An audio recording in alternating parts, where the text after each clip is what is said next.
I was here free. Baby, I was saying. Is it a second division level? Kotoko team me team a potential, you domino. And I was saying, you make sure we are among the best. And in terms of recruitment, you get the quality. Maybe I make up focus about Africa, a quality of players and financial muscle. You see, somewhere, Africa, now our quality players are win flow. Into your team, there, Matthew is a young team.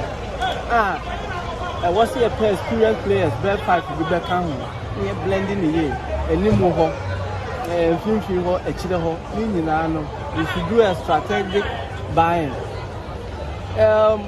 This season, we don't need more players. In here, strategic players. Yeah, 5 players. Any local, both local and international. Yeah, for far local, local. There were experienced players in the local system. No matter how much you should be able to go for.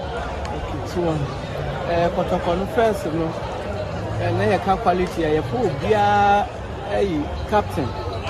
Yeah, recruitment team be a captain into a bar or yeah, dear dada. And I said, your team be no befa, to be on your idea, or may a captain. Into Nina idea was here.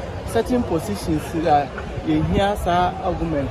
Meaning, say, some of our experienced players were injured here, but there was here, sir, but from near blended team.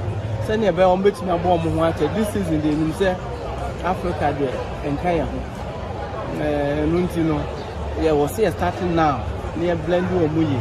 So that next season, leg, by your target, say a budget.